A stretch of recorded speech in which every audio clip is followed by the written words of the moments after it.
Fratelloni's Hardware and Garden Stores. Let's do this. Fratelloni's Hardware and Garden Stores brings you Garage Logic Podcast number 1340, July 11th, 2024.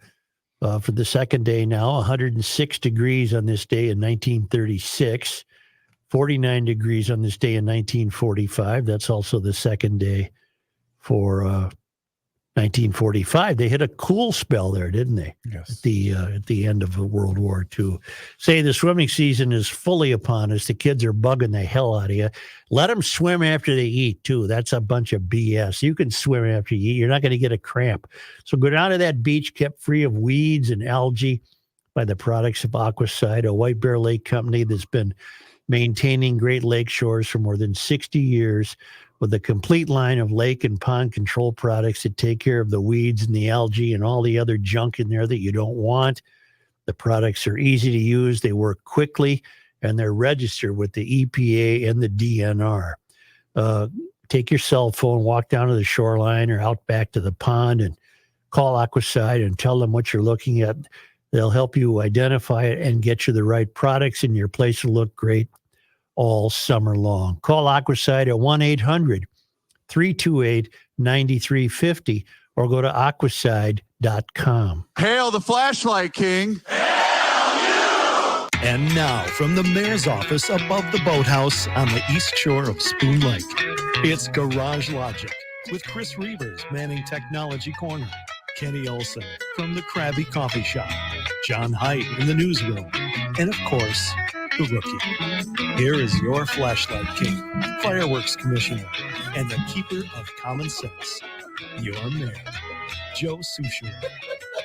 What's your problem? You in a street fight with your microphone? Right. He was trying to write something down, and his eraser kept hitting the microphone. I want to start the show with a change-up, and you'll all be swinging mightily before the ball gets to the plate. Okay. I'm going to defend Nancy Pelosi. Wow. Huh? Wow. Huh? Can it be done? Can it be done? No, it cannot be done. I don't know. When you do this kind of stuff, you make me nervous. Oh, don't have a care. All right. What she's got to be 120, doesn't she? Yeah. So yesterday in the halls of Congress, she was approached by Rachel Scott, who is an ABC News reporter, who happens to be a black woman, very elegant, typical ABC reporter. And she began questioning Pelosi on whether Pelosi supports Biden's candidacy. Do you think he can? Do you think he can run? And this irritated Nancy. I saw this. Yeah. Okay. Maybe you know where I'm going. Maybe. And she said a number of times that I'm not going to talk about this in these halls. That's not what I'm here for. I'm not. Of course, she's never accountable to the public any more than any of the rest of these frauds. But she said, I'm not having discussions with you or anyone else about what I talked to the president about, with all due respect. Pelosi told Scott in a video that went viral. There's just the two of them walking down the halls of Congress, as these reporters are always trying to get a word in with these reluctant people who supposedly represent you, but they won't talk. I'm not going to be making any comments today in the hallway about the fate of our nation. Okay. Well, Scott, being Rachel Scott, continued. She's there. She's got to get something for her minders back at ABC. She's trying to get some footage. So content. She got to get content. So she keeps asking, are you concerned whether or not he can win in November? Scott said. I think he can win in November, Pelosi said. However, Nancy lost her cool. I don't think she did. When Scott asked if she believed Biden should run for re-election. I'm not, she said, stopping in the hallway. Am I speaking English to you? I am not going to be making any statements about any of that right now in the hallway. Okay, and what happened with the viral part as it blew up is that was thought to be distasteful to say because Rachel Scott happens to be a black woman. B as in B, S as in. Have we reached the point where we can't talk to each other with normal bromides? Yes, we have. That's just. Hey, I've said it to everybody I've ever talked to at one point or another. Excuse me. Look at me. Am I speaking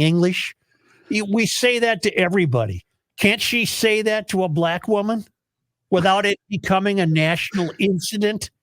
Well, no, it can't. Oh, baloney! Whoa. Baloney! Careful. I actually agree with you, but Thank you. but that is You don't where have to we're go at. any farther. Okay. Further. Further. Thank you. Further's in addition to farther. is That's fine. right. So you don't have to go any further. The best use of that saying is in Pulp Fiction, where Samuel L. Jackson says, "English, mother, do you Yeah. speak it?" That's Yeah. the best. It's all about milking the moment, milking the content, drawing it out, making it last, using it for a week or more. That's all this is. But there was no intent on Pelosi's part to demonstrate some sort of racial insensitivity. No. That phrase has nothing to do with white people or black people or red people or blue people or yellow people. It's just It's been around forever. We've been using it on each other forever. so. There, did I succeed? Yes. Yes. The same thing happened, What do you believe mean? it or not. The same thing happened in the NASCAR world a couple of weeks ago. Kyle Larson spotter said to Kyle, "You allow this to happen to you." You know, it was an incident on the track. And Kyle said to him, "F you." Yeah. And the whole world went crazy. Kyle and his spotter are at odds. They hate each other, blah, blah, blah. Well, it turns out that Kyle and his spotter are very, very good friends. And they talk to each other the way very, very good friends do. You know, it's the way we talk to each other before the show. Show prep. People poke their head into the office and go, "Oh my God, are you guys going to kill each other?" No, But to that's think how we they're- talk to each other. To think there are these measly little rats that pounce on these things Yeah, and that's attempt to the make internet. something of them. Yeah. If I gave you 300 grand, would you promise me you'd walk directly to the Stone Arch Bridge and just tear it up and throw it in the water?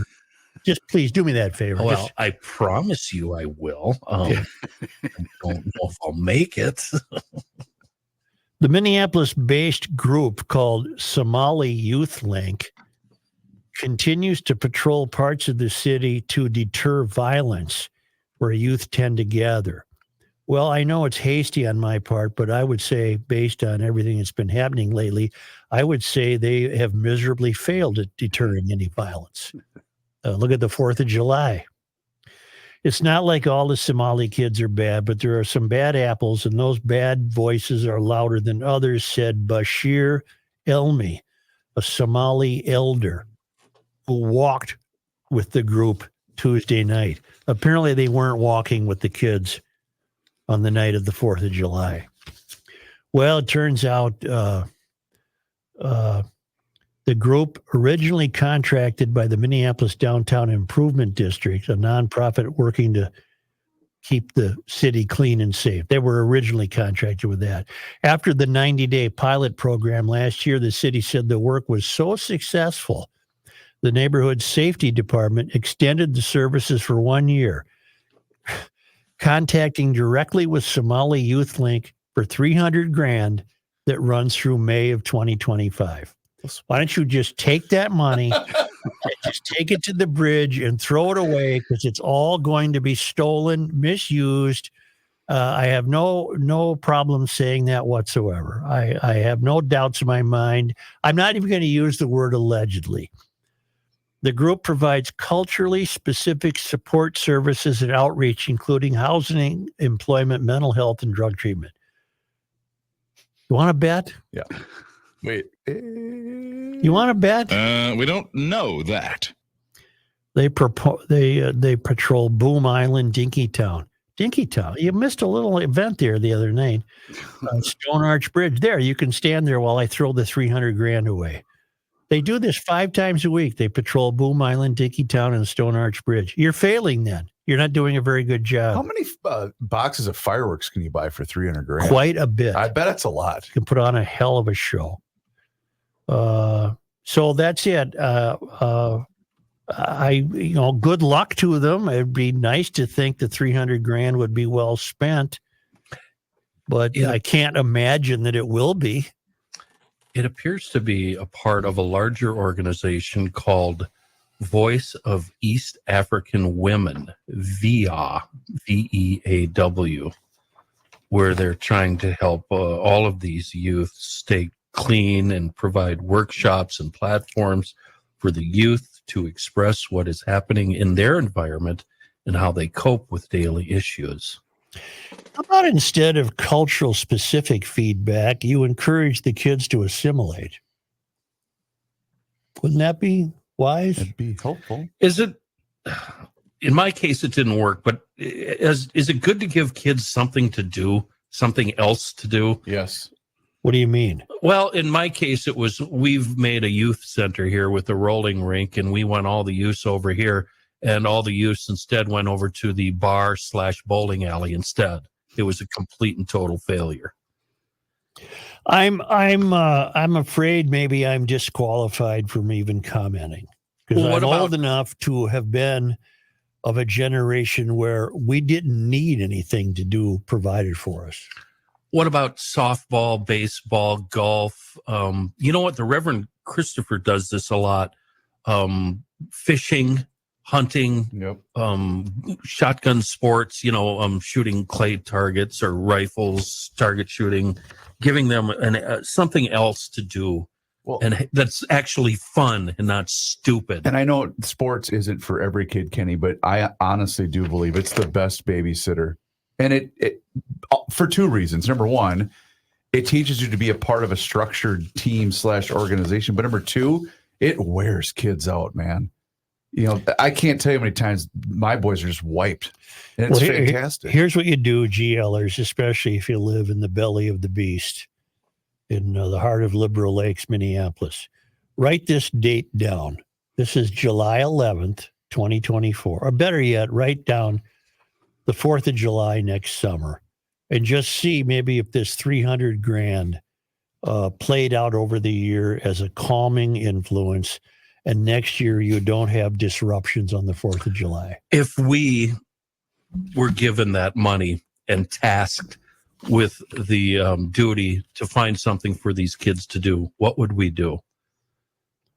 Get a bus, roll into Riverside every day, pick up 30, 40 kids, take them to do what?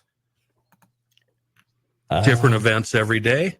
Go down the Apple River, go camping, learn to shoot a shotgun, maybe not gun sports. That probably wouldn't work for inner city kids. I don't know. You'd have to ask the Reverend Tim. We should talk to him about that. And is what he is doing better than what these people are doing? Because you have to distract these kids somehow. You have to do something. Yep, exactly. Do you recall, it was only within the last 2 weeks, we speculated that the untold millions of dollars that will be devoted to a Somali autism programs might be held in suspicion, Right. given the nature of the fraud that the Walz administration continues to preside over. Well, yesterday in the Star Tribune, we learned this. Investigators are examining potential Medicaid fraud among Minnesota Autism Services, and state lawmakers say they will consider licensing the providers whose numbers have increased dramatically. The Minnesota Department of Human Services has 15 active investigations into organizations or individuals providing autism services and has closed 10 other cases. The investigations were first reported by the Reformer, which wrote last month that the FBI is looking into fraud by autism service providers. Now, is our governor on top of this? Oh, I'm sure. Oh, absolutely. Okay, Yes. well, unfortunately, you might be wrong. Governor Tim Walz said yesterday that he's not aware of an FBI investigation. I sometimes feel that none of this can be happening. None of this is real. How can this? I'm not aware of this fraud, said Walz, but he's concerned about the allegations of fraud. But he's unaware of an FBI investigation. And then he says, these services are life-changing for people with autism, especially children. That's why it's so important to make sure every dollar spent on services is accounted for. is he a sociopath? Do you think? What? The state created a medical benefit about a decade ago for young people with autism spectrum disorder and related conditions. The number of people receiving the early intensive developmental and behavioral intervention benefit and the providers getting paid has climbed sharply in recent years, as have the dollars flowing to those providers. The providers offer therapy and services. The benefit program is intended to educate and support families of people with autism and help individuals be more independent. Okay. Great. That's important. There are 328 providers in the state. That's up from 41 providers. Jeez.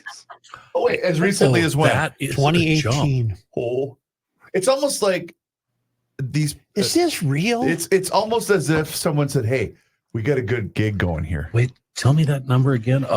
There are 328 related providers in the state last year. That's up from 41 in 2018. And this is according to the Department of Human Services. So 82 would be 100%. Yeah, right? but I haven't gotten to the fun part yet, Kenny. That's John, an increase Chris. of. Well, that's a lot. Here you go. It can't be right, Chris. The amount the providers were paid also has bumped up a little during that time. From $6 million to $192 million. And Walz is unaware that the FBI is looking into it. Oh, I'm sure he's so busy. Unaware. He's just busy. He's feeding kids right now, Joe. He's busy. The state has withheld payments to 7 autism service provider organizations since 2018, according to DHS. 5 of those were withheld for credible fraud allegations. DHS said another payment was denied because the provider failed to follow DHS access to records, and one was withheld to protect the public welfare and in the best interests of Minnesota health care programs. So since 2018, DHS here, pretending to be vigilant, tell us that they've withheld payments to 7 providers as the number of providers has increased to 328. So that means they're down to 321 that they're still paying, if I'm doing the math right, which is still an increase from the 41 we had 6 years ago. What's your source here? Are we on the same source? Are you on Reformer? This is a Star Tribune piece. Okay, I've got something here from the Reformer. Yeah. What you got? Only the DHS Office of Inspector General goes out to the autism centers to investigate fraud. Only one person. You know what that means, Joe?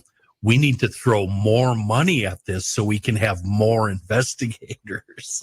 That's what I read that as saying. There's a need for service and the demand for service is high, but the question is, do we need to put guardrails? Said House Human Services Finance Chairman Mohammad Noor, DFL Minneapolis.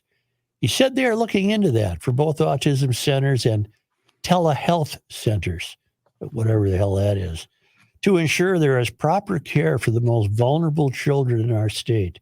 The state should be licensing autism centers and in-home providers who offer the same services in different settings, said Representative Kim Hicks, DFL Rochester, who had previously worked with an autism policy at the Department of Human Services. This is truly amazing, ladies and gentlemen, that the worst governor in the history of the state continues to be the worst governor in the history of the state. I've got your math, Chris. 41 to 320. That's a rise of 700%. It's not bad. From 6 million Kenny. to 192 million. That's a rise of 3,000%. And look how that'll be spun, Joe. That'll be spun as, look at the jobs we're creating. And who's going to suffer because of this? The actual kids that have autism that need help. The number of providers, more accurately, the amount of money being spent is rising faster, fortunately, because I don't want kids to suffer. But the money being spent is rising faster than the number of children who have autism. It's like that dam on the south side of Mankato a couple of Rapidan weeks Dam. ago. Yeah. It's just blasting through. 1 in 34 children in Minnesota was identified as being on the autism spectrum. I don't mean to be disrespectful in any sense of the of the imagination, but the spectrum is pretty broad, isn't it? I mean, you What do you could get me for being on the spectrum, probably. I mean, what Well, the we've hell's known the that spectrum? for years. But Yeah. I mean, but there's no question, Joe, that the kids, even the kids on the spectrum, need help, as do their parents. This isn't any easy task. Well, but here's my problem, Kenny. I don't trust Walz or his minions. Yeah, I don't blame you, nor should you. The concerns about autism providers misusing federal dollars come as another state agency, the Minnesota Department of Education, has been in the spotlight for failing to safeguard against fraud in the Feeding Our Future case. Well, really? You think that might come into play, that we have a little... DHS said it has systems to identify fraud, waste, and abuse and act swiftly when they are suspected. We don't know. I don't believe that. you. So who are you blaming? Are you blaming DHS or the Somalis? I'm blaming both. Yeah, mostly DHS, though. You got to get in front of this, you clowns, because this is going to happen with everything. I think Everything. Somali fraudsters are some of the most clever, boldest people in our midst. Very creative. And they want to go and get $10 million. They're going to take it in front of you, and you won't even know it hit you. You know, I've got an evil streak a mile wide. I should hook up with them. You should become Somali. I should. Identify. Yeah, you identify as You know Somali. what? I'm going to identify as a Somali and become an autism provider and put in my request for $750 million. We now have 342 providers. Yeah. 3,000% rise in cost. 3,000%. I hope you, I don't want to make your head explode right now, but can we carry this through to the next segment? Because I have a piece of audio that I would like to spring on you from your favorite governor, Mr. Tim Walz. I would love to hear that, Chris. Okay, good. Thank you.